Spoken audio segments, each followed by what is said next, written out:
कंटाळा आला आता मला।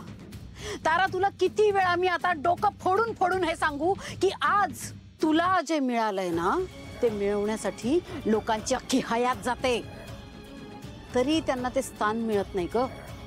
आणि तुला हे सगळं असं आयतं मिळालंय, आयतं। बरोबर, आयतं मिळालंय ना, म्हणून तुला त्याची किंमत नाहीये। स्वतः जवळ जे आहे त्याची किंमत तुला शून्य आहे, शून्य। असो, मुळात मी तुला विचारतच नाहीये ना, मी तुझी परवानगी घेतेय। मी फक्त तुला हे सांगतेय की हा कार्यक्रम मी करणार आहे सगळ्या जगासमोर, संगीत क्षेत्रातल्या सगळ्या दिग्गजांसमोर। मी वजे घराण्याचा संगीताचा वारसा तुझ्या हाती सुपूर्द करणार आहे। आणि सावली, हा कार्यक्रम मला असा दणक्यात करायचा आहे। या कार्यक्रमात मला कुठलीच कसर सोडायची नाहीये। असा झाला पाहिजे ना हा कार्यक्रम की लोकांनी बघत राहिलं पाहिजे की वजे घराण्याच्या संगीताची, त्याच्या आवाजाची काय ताकद आहे ते। आणि ही जबाबदारी तुझी असणार आहे। सगळे असे मंत्रमुग्ध होऊन गेले पाहिजे माझ्या ताराच्या आवाजाने। कळू दे जगालाही की वजे घराण्याचा संगीताचा वारसा किती योग्य हाती सुपूर्द केलाय मी।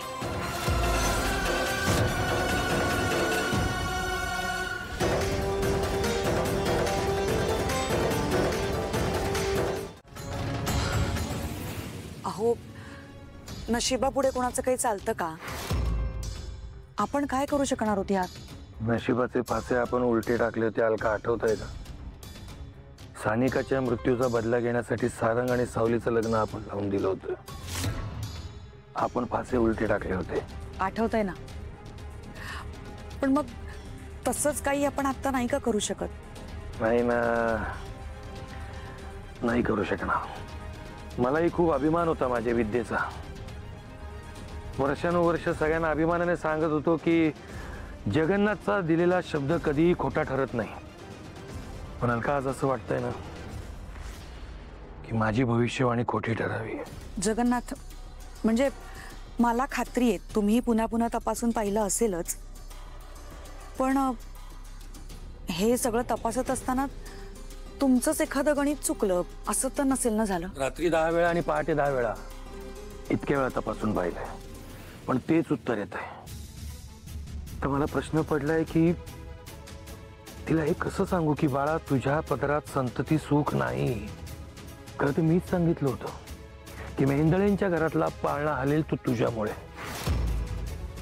मी नाही सांगू शकणार का अलका? मी नाही तिच्या समोर उभा राहू शकणार, कोसळून जाईल माझी लेक। मग काय वाटतं तुम्हाला, काय करायला हवं आपण? सगळं काही चांगलं आणि उत्तम चालू असताना तिच्या पदरात मला दुःख नाही टाकायचं अलका। अज्ञानात सुख आपण म्हणतो ना, तेच खरंय। तिला आपण सांगायचंच नाही, नाही सांगायचं तिला, नको।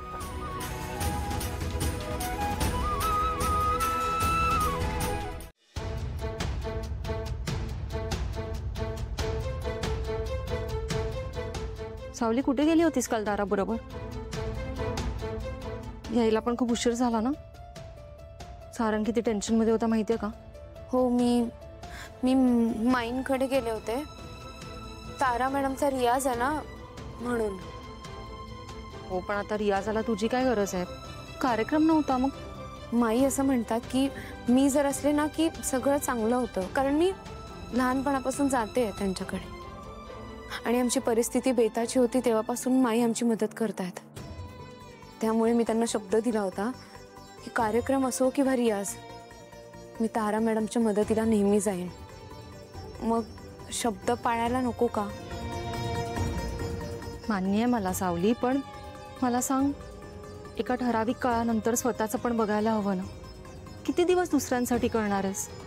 किती वेळा सांगितलं तरी घरातलं बघतेस, आता ऑफिसची जबाबदारी आहे तुझ्यावर, आणि त्यात ही शब्द पाळायची कसरत कशासाठी? आणि तसंही हल्ली शब्दाला कोण एवढं महत्व देतं. मी देते. माणसाला दिलेला शब्द म्हणजे माझ्या विठुरायाला दिलेला शब्द समजते मी. मग विठुरायाला दिलेला शब्द पाळायला नको का?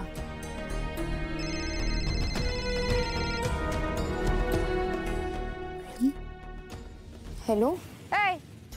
सावळे विसरली का ग आम्हाला? नाही बहिणी, मी कसं विसरेन तुम्हाला. कशा आहात तुम्ही? घरी कसे आहेत सगळे? आता आठवण आली होय आमची तुम्हाला. नाही बरोबर आहे म्हणा. आम्ही जगलोय का मेलोय तुला काय घेणं देणं आहे म्हणा. तू बाई आता कंपनी जायला लागली नाही का आम्हाला? हा, साहेबीन झालीस तू, है की नाही, बिझनेस वुमन. बहिणी असं काहीच नाहीये. शेवटी पाय जमिनीवर ठेवायला माझ्या विठुरायाने शिकवलंय मला. आणि आई बापानं काय शिकवलंय का तुला? हा, बस लेक्चर झाडू नको उगाच. तुझं कीर्तन ऐकायला वेळ नाही मला आता. बोला, काय झालंय? त्या भैरवी माईचा फोन आला होता. तू जात नाही म्हणे तिच्याकडं. हा,